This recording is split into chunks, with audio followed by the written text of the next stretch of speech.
Ya, kali ini kami kembali beruntung karena Profesor Suryadi yang ada di Leiden kembali berkenan untuk meluruskan beberapa sejarah yang terbengkokkan, ya, yang kita keliru menafsirkannya, bahkan keliru menulisnya.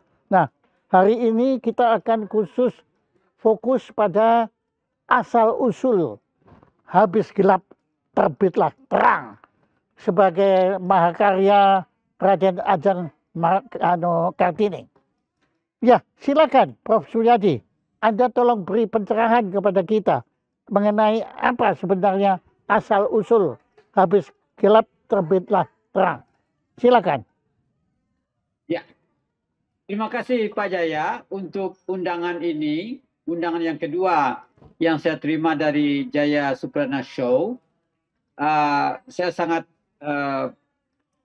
berterima kasih atas undangan ini tentunya. Kali ini sebagaimana sudah direncanakan oleh tim Jaya Suprana Show, saya akan berbicara sedikit mengenai asal-usul kata atau judul dari terjemahan buku Raden Ajeng Kartini, Habis Gelap Terbitlah Terang. Ya. Jadi kita tahu bahwa istilah ini atau judul ini begitu populer di kalangan masyarakat kita. Mungkin dari dulu sampai sekarang hampir tidak ada orang Indonesia atau umumnya orang Indonesia mengetahui. Saya putarkan saya. Jadi buku itu merupakan terjemahan dari buku yang ditulis atau yang diedit disunting oleh J.H. Abendanon, yaitu dari kata Dostonis Totlich. Kita tahu bahwa Abendanon adalah salah seorang dari mentor R.A. Kartini yang banyak membantunya. Dan buku itu merupakan suntingan dari surat-surat R.A. Kartini yang ditulis kepada J.H. Abendanon sendiri atau istrinya dan beberapa teman lainnya. Nah, ini buku yang aslinya yang terbit tahun 1911 di Semarang, Pak Jaya. Ya. Van Dorp, ya. Ya, oleh Van Dorp and Co. Ya. Iya. Ya. Maaf, ini buku yang pertama. Jadi tahun 1911 buku ini terbit di Semarang dan menjadi populer di kalangan orang-orang yang berpendidikan tentunya pada masa itu, yang bisa berbahasa Belanda dan juga diperjualbelikan di Belanda. Dalam buku ini si penyunting J.H. Abendanon mengatakan bahwa buku ini dimaksudkan untuk memberi penjelasan atau penerangan kepada masyarakat tentang pikiran-pikiran Kartini, tapi sekaligus juga untuk mengumpulkan dana bagi sekolah Kartini yang dibentuk di Batavia dan juga di Jepara sebelumnya. Nah, masalahnya adalah bahwa kira-kira 6 tahun setelah buku ini terbit, muncul terjemahannya atau rencana penerjemahnya ke dalam bahasa Melayu. Kita tahu bahwa surat-surat R.A. Kartini itu ditulis dalam bahasa Belanda. Dan tentu saja hanya khalayak Belanda atau audiens Belanda yang memahaminya.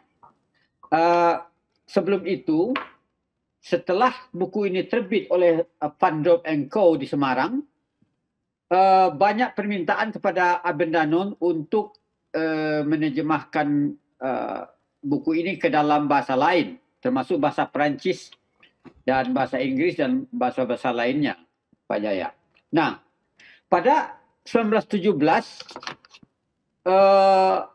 Abendanon mengontak Balai Pustaka di Batavia yang waktu itu dipimpin oleh direkturnya Bapak Ringkes. Nah, ini mulainya rencana penerbitan itu, Pak Jaya. Nah, kontrak dilakukan dan dilanjutkan dengan mencari penerjemah tentunya.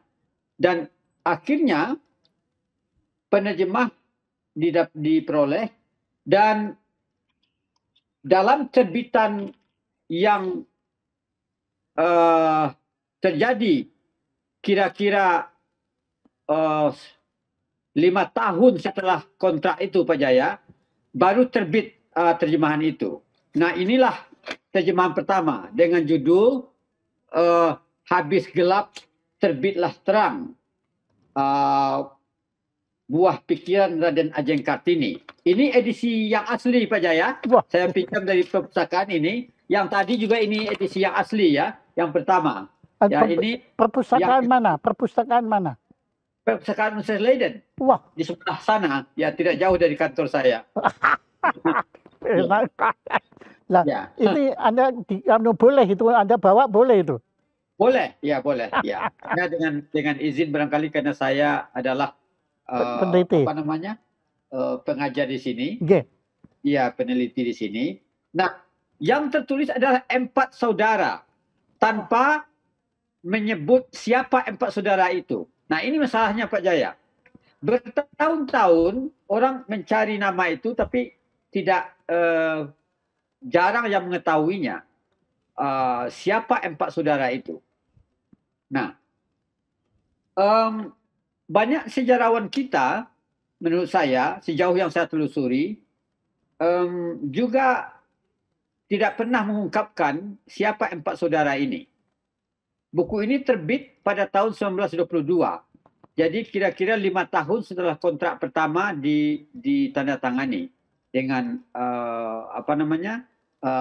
Balai Pustaka di bawah Bapak Ringkes pada waktu itu.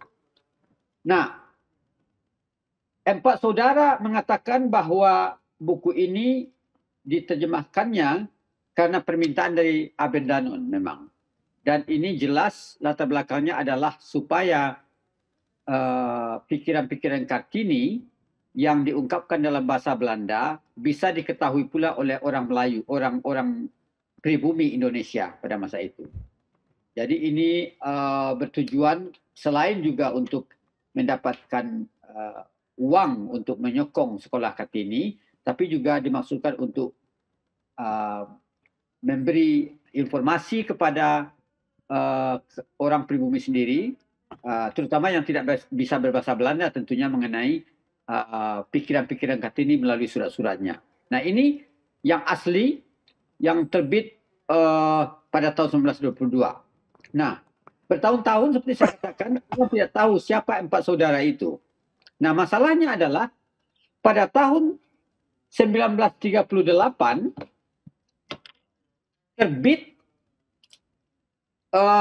buku yang sama dengan judul Habis Gelap Terbitlah Terang oleh Armin Pane. Oleh Armin Pane, ya. Itu jadi, tahun 38. 38, waduh, jauh ya.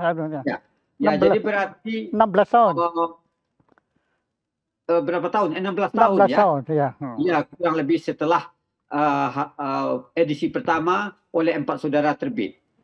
Nah, dalam perjalanan sejarah bangsa kita, terutama sekali yang tentu saja berkaitan dengan peringatan Hari Kartini setiap tahun, orang berpikir bahwa Habis Gelap Terbitlah Terang ini adalah karya Armin Pane. Maksud saya adalah ide penerjemahan dari Armin Pane. Nah, dan hampir tidak ada koreksi mengenai itu. Bertahun-tahun itu terjadi dan hampir tidak ada koreksi mengenai itu. Dan orang menganggap bahwa salah seorang dari 4 saudara itu adalah Armin Pane. Ya. Nah, masalahnya adalah bahwa ketika buku yang pertama tadi terbit oleh 4 saudara, Armin Pane baru berusia 14 tahun. Ya. 14 tahun. Dia lahir tahun 1908 di Muara Sipongi. Jadi waktu itu dia berusia 14 tahun dan masih bersekolah di ELS di Sibolga kalau saya tidak salah. Ya. Jadi ini salah satu alasan logis bahwa tidak mungkin dia menjadi bagian dari 4 saudara itu. Dan lagi pula kalau dirunut ke belakang, ketika kontrak penerjemahan dilakukan oleh 4 saudara pada 1917, Armin baru berusia 9 tahun. Ya, Armin baru berusia 9 tahun. Ya. Nah, ini masalahnya. Dan ketika dia menerjemahkan buku yang juga berjudul Habis Terbitlah Terang, dia sudah berada di Jakarta dan memang sudah menjadi seorang pengamat budaya atau sastrawan yang sudah terkenal pada masa itu. Ya. Nah, siapa sebenarnya 4 saudara? Nah, ini satu pertanyaan yang jarang ditelusuri secara mendalam oleh sejarawan dan oleh masyarakat kita. Dan apa latar belakangnya dan di mana dia berada. Nah, itu yang ingin saya katakan di sini. Nah, bukti mengenai itu saya temukan di dalam edisi ketiga dari The Dustinist Totlich yang diedit oleh Abendanon. Ya. Ini edisi ketiganya, Pak Jaya. Oke. Juga yang ini edisi ketiga, ya, yang asli dari koleksi Universitas Leiden juga. Ya. Nah, dalam edisi ketiga ini jelas dicatatkan oleh Abendanon dalam pengantarnya pada halaman 8 angka Romawi bahwa penulis 4 saudara itu tidak ada di antaranya Armin Pane. Nah, saya ingin mengutipkan di sini apa yang dikatakan oleh Abendanon mengenai 4 saudara ini. Nah, barangkali mungkin saya baca dalam bahasa Belanda dulu, Pak Jaya. Okay. Dan kemudian saya terjemahkan ke dalam bahasa Indonesia. So, dia berkata dalam edisi ketiga The Dustinist Totlich yang diterbitkan oleh Dr. Emergo, publisher di Den Haag. Ini edisi pertamanya tahun 1911 tadi kan, Pak Jaya. Edisi kedua tahun 1912. Dan edisi ketiga tahun 1912 juga. Maaf, ini edisi keempat. Edisi keempat yang mengandung informasi mengenai ini. Ya, jadi dikatakan dalam edisi ini, jadi saya ralat, ini edisi keempat, bukan edisi ketiga. Dikatakan bahwa door de zorg van de Commissie voor Volkslectuur in India aan welke hoofd Dr. De Aulincus zich bevindt onder de titel Habis Gelap Terbitlah Terang. Zij is vervaardigd door de heren Baginda Dahlan Abdullah, of Baginda Abdullah Dahlan, onlangs afgetreden als hoogleraar voor het Maleis en de Leidse Universiteit, en Baginda Zainuddin Rasad, die met goed gevolg den cursus der Wageningse Landbouwhogeschool te hebben beëindigd, thans als leraar werkzaam aan de Prins Hendrik School te Weltevreden. Nog 2 andere Maleiërs hebben later hun medewerking verleend. De heren Sultan Muhammad Zain, lid van de Volksraad, thans hoogleraar voor de Maleis en de Universiteit Leiden. and Baginda Jamaluddin Rasat, redaktur pada Sumatera Bergerak, voor de kok op het titelblad zijn de 4 namen samengevat door de woorden 4 saudara.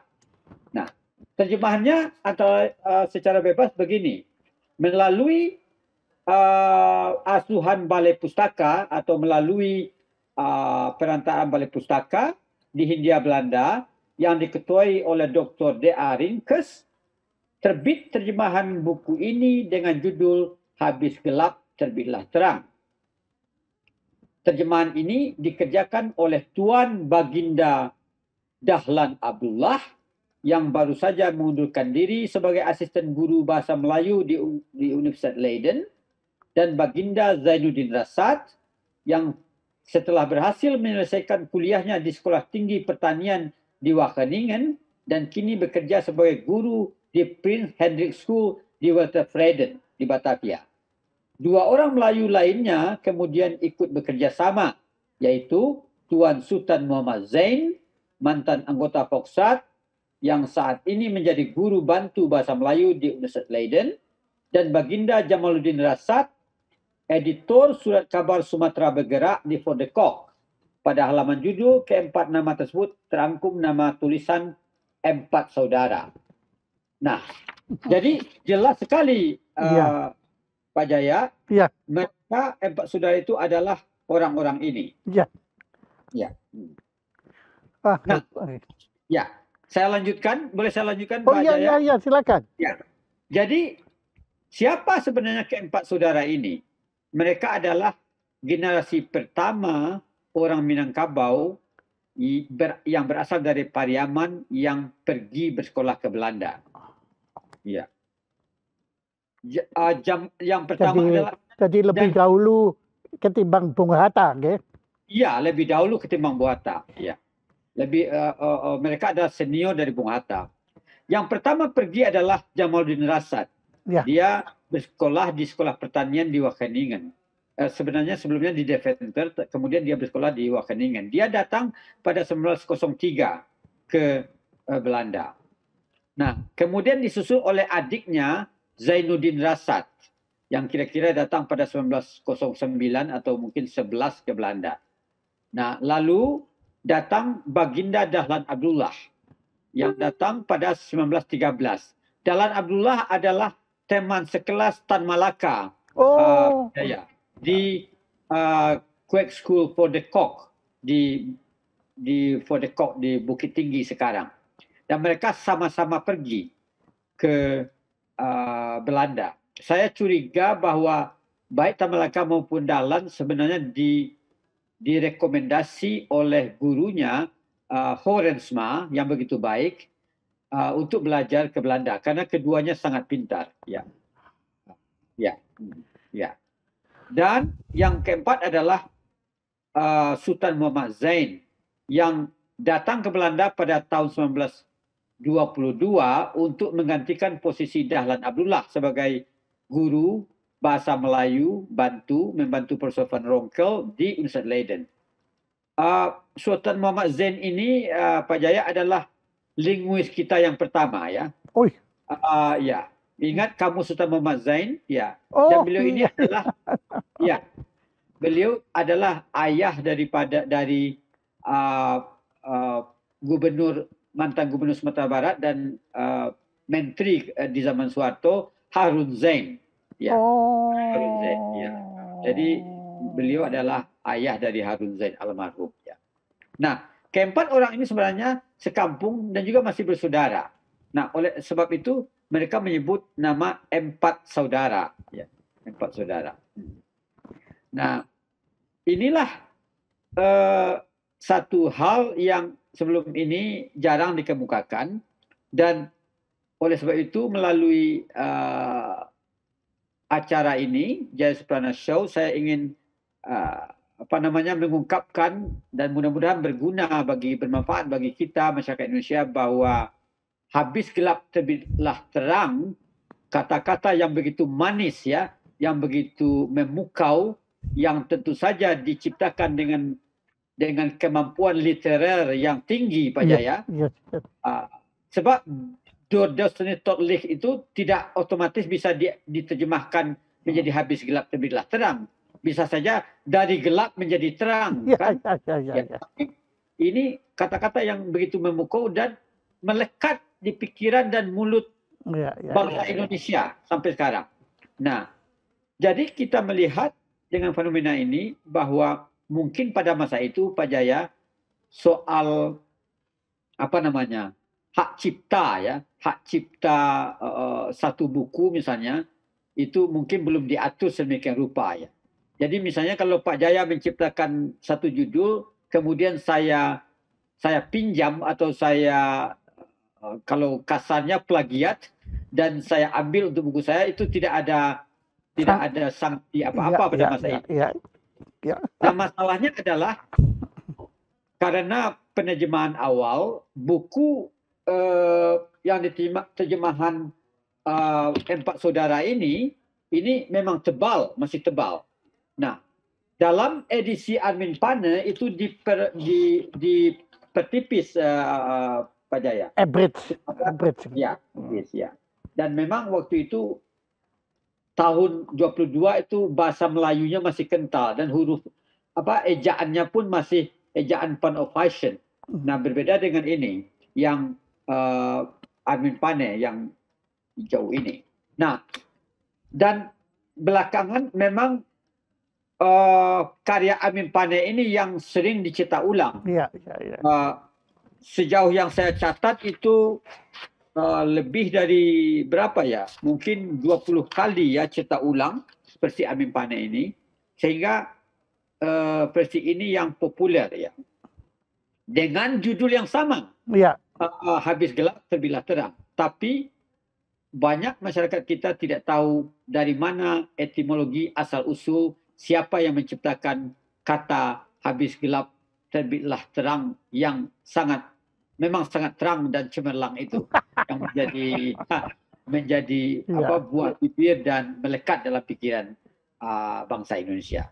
Jadi seperti dapat ditonton oleh para pemirsa acara kita ini, di sini saya bawakan langsung ini versi asli dari The Dordosni Totlich edisi 1911 yang terbit di Semarang. Ini terjemahan pertama oleh Empat Saudara yang kemudian terungkap mereka adalah Baginda Dahlan Abdullah, Baginda Jamaluddin Rasad, Baginda Zainuddin Rasad, dan Baginda dan Sultan Muhammad Zain. Baginda itu adalah pemelayuan hiperkoreksi dari gelar Bagindo di Pariaman, Pak Jaya. Bagindo ya, itu salah satu gelar Sultan Bagindo Sidi. Saya ini bergelar Sidi, Pak Jaya. Iya. Saya dari Pariaman sama dengan mereka berempat ya. Anda juga ya. Bagindo. Nah, saya Sidi. Sidi. Sidi ya. Ini terjemahan pertama 1922 ketika Armin Pane baru berusia 14 tahun ya. Dan mungkin belum bisa membayangkan di mana itu Belanda dan Eropa ya. Dan ini adalah edisi keempat dari buku Abendanon yang memberi informasi pada halaman 8 Romawi siapa sebenarnya empat bersaudara itu. Dan jelas bahwa mereka Armin Pane bukan termasuk di antara mereka. Dan inilah terjemahan pertama Armin Pane tahun 1938 yang kemudian mempopulerkannya dan dicetak ulang berkali-kali dan mempopulerkannya dan membuat orang berpikir bahwa dialah yang menciptakan judul Habis Gelap Terbitlah Terang. Ya. Demikian keterangan dari saya, Pak Jaya. Semoga bermanfaat bagi masyarakat kita dan juga bagi sejarawan. Tentu saja saya bagi mereka yang lebih ingin mengetahui lebih jauh, menarik sebenarnya membandingkan bahasa dalam buku ini ya, bahasanya Dahlan dan kawan-kawan dan bahasanya Armin Pane ya. Saya kira juga bisa melihat dinamik dan perkembangan bahasa Melayu pada akhir zaman kolonial di negara kita. Ya, silakan saja kepada para linguis atau peneliti Ya. sastra teks yang berminat, ya, teks sastra yang berminat. Bahkan kalau saya pikir teman-teman kita penerbit, insya Allah akan ada penerbit yang mau menerbitkan kembali yang terjemahannya dari Empat Bersaudara itu. Iya, saya kira iya. Ya tuh sangat menarik Pak itu. Dia tetap dalam bahasa aslinya itu saya kira luar biasa nilainya. Iya, betul. Karena saya kira Armin Pane membuat simplifikasi yang maknanya lebih tipis, Pak Jaya. Ya. Dan tentu saja setiap penulis atau penerjemah memiliki gaya kesastraan tersendiri kan Pak Jaya. Dan juga tafsirnya juga beda kan.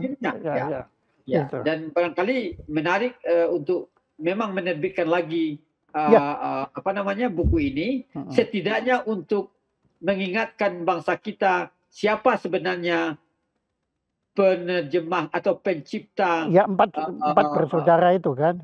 Istilah atau judul Habis Gelap Terbitlah Terang yang sangat memukau dan sangat.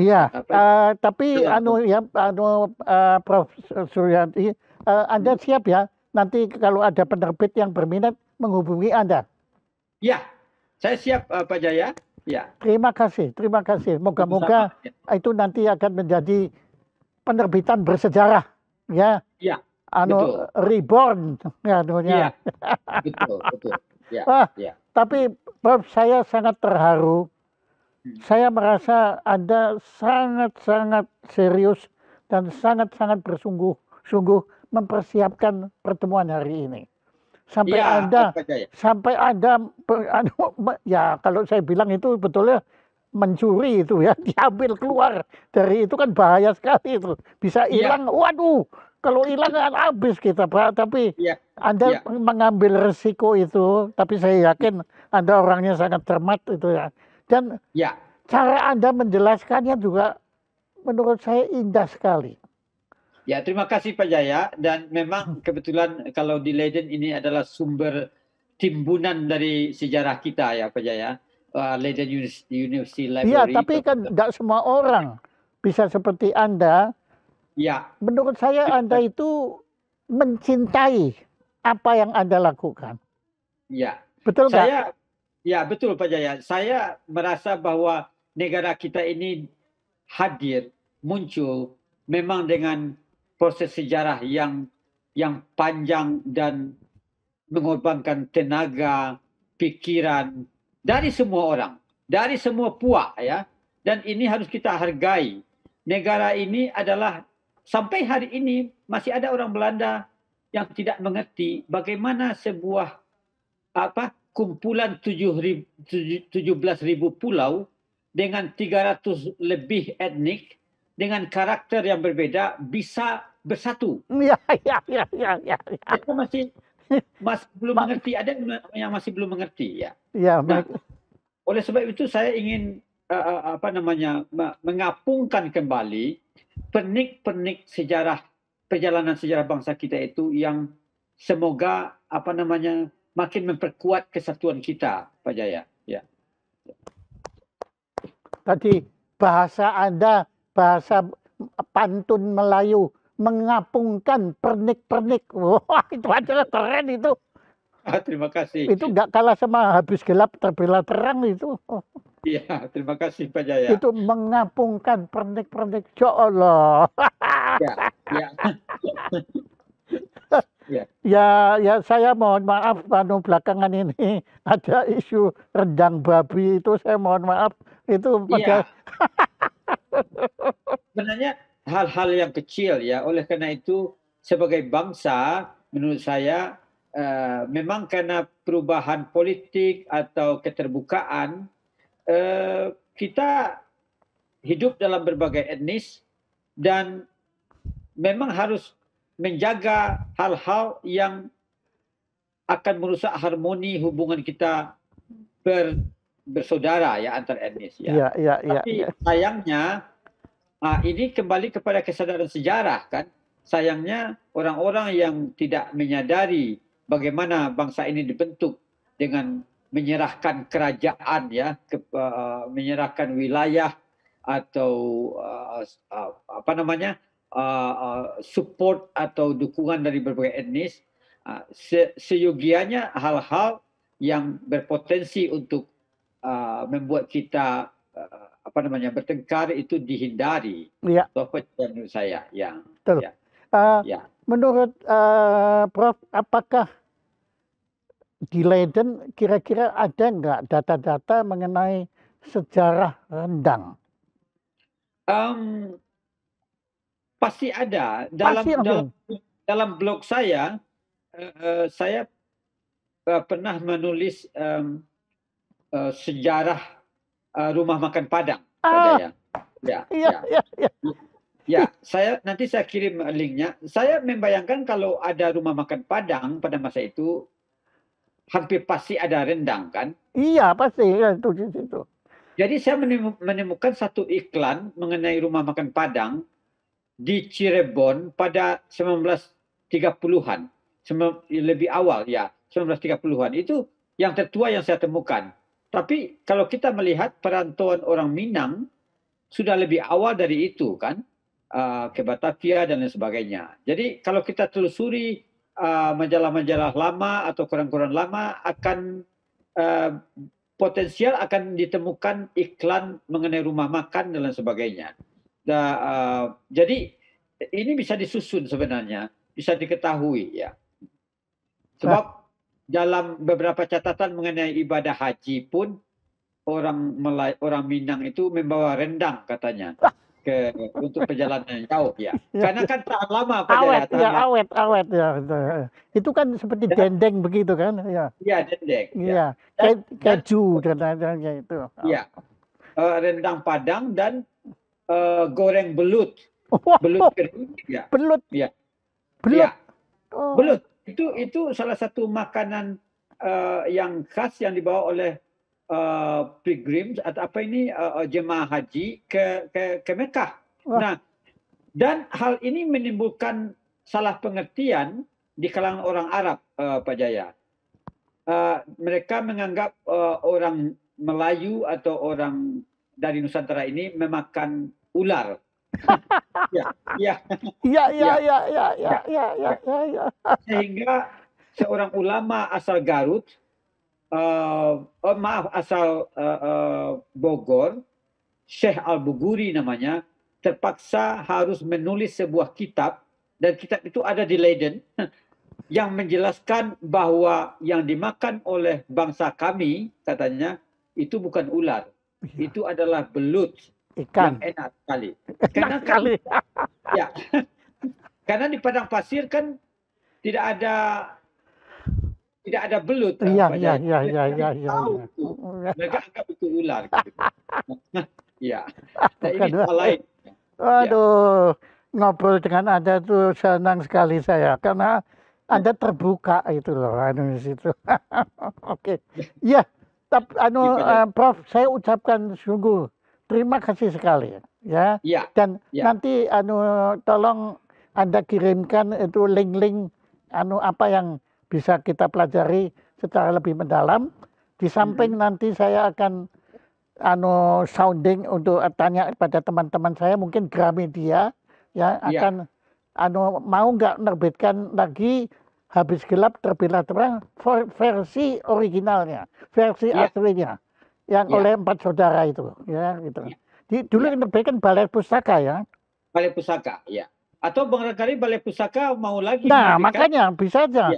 Ya kebetulan kita juga kenal pemimpin dari Balai Pustaka, akan saya tanyakan itu. Karena buat saya nilainya tinggi sekali ini. Betul Pak Jaya, dan tentu saja juga ini satu momen historis yang penting juga bagi Balai Pustaka kan. Iya. Karena kata-kata ini begitu monumental dan sampai hari ini dan saya kira sampai masa depan. Ya. Habis gelap terbitlah terang. Bahkan kata-kata ini yang disusun dengan begitu indah oleh 4 saudara mencapai wilayah di luar konteks buku Kartini sendiri kan. Ya. Nah, misalnya sekarang kalau orang habis habis jatuh atau habis sakit Pak Jaya, Iya. atau habis bangkrut lah, kemudian usahanya berjaya lagi. Nah, orang bilang, kamu habis gelap terbitlah terang Yes. sekarang. Pak. Ya, ya, betul. Begitu Jadi- menunjukkannya kata-kata ini. Jadi peribahasa. Ya, Ya, jadi bahasa. ya, gitu. ya, Ya. ya. Wah, keren. Terima Ya. kasih, Prof. Begini, mohon Anda jangan kapok untuk kita Tidak. menimba ilmu. Tolong Pak, untuk yang akan datang, tolong Anda teliti mengenai Gajah Mada. Oke. Karena saya Jaya. khawatirkan Gajah Mada itu sebetulnya tidak ada hubungannya dengan Hayam Wuruk, tetapi lebih kepada Tribuana Tunggadewi. Iya. Nah, tolong Pak, Saya coba telusuri. tolong nanti untuk yang akan datang, waduh, saya ini seenaknya aja. Tapi ya gimana? Memang Anda ini kalau ibarat tersedia untuk diperas pengetahuan Anda. Sepanjang bermanfaat bagi masyarakat dan publik, saya tentu saja bersedia, Pak Jaya. Dan mungkin setelah itu, tadi kan Anda menyebut Tan Malaka. Iya. Tan Malaka kan di Indonesia masih kontroversial sekali, Bapak. Iya, betul. Nah, coba itu nanti Bapak nilai dari sisi historisnya. Iya. Sebetulnya Tan Malaka itu siapa dan bagaimana peran beliau? Karena beliau kan sudah menjadi pahlawan nasional, tetapi tetap aja dimusuhin masih itu. Iya, tetap ada semacam antipati. Antipati ya, kecurigaan terhadap peran historisnya. Iya, itu. Ya. Prof. Suryadi, atas nama bangsa Indonesia, bukan lagi Hindia Belanda, tapi bangsa Indonesia, kami ucapkan terima kasih. Sama-sama Pak Jaya, dan semoga acara kita ini terus berlanjut ke nomor-nomor berikutnya dengan host-host, guest-guest yang tentu saja menarik dan di berbagai bidang ya. Saya akan menunggu dan menontonnya di YouTube tentunya. Iya, menurut saya Anda itu seorang kelirumolog. Ya, Anda punya satu bakat, anugerah, kemampuan menemukan kekeliruan ini, tetapi bukan hanya menemukan, tapi Anda memberikan solusinya. Iya. Nah, itu ada kelirumolog sejati. Nah, begini, saya sebelumnya sudah pesan kepada Anda, nanti pada bulan September kami akan menyelenggarakan Simposium Internasional Filsafat Indonesia. Ya. Nah, Anda kami undang untuk bicara tentang kelirumologi sejarah. Ya. Ya, contohnya habis gelap yang terang ini, kan kita sudah terkaprahkan, kan sudah Armin Pane kan dari situ. Iya. Kan, dari itu. Betul. Nah itu. Baik, Pak Jaya, saya siap. Wah, terima kasih. Ini nanti Anda akan makin lama akan banyak ini koleksinya. Nanti yang ini sudah sampai belum? Sudah. Kemarin sudah sampai dan sudah saya pajang di rumah. Dan terima kasih untuk kiriman yang bersejarah juga bagi saya. Mungkin nanti anak cucu saya bisa melihatnya. Nanti masuk Museum Legend. Ya. Ya, ini nanti kami ucapkan terima kasih. Kami kirim juga ke Leiden. Kehormatan bagi kita. Tepuk tangan untuk Prof. Suryadi. Ini tepuk tangan dari Indonesia. Oke. Terima kasih. Terima kasih. Ya.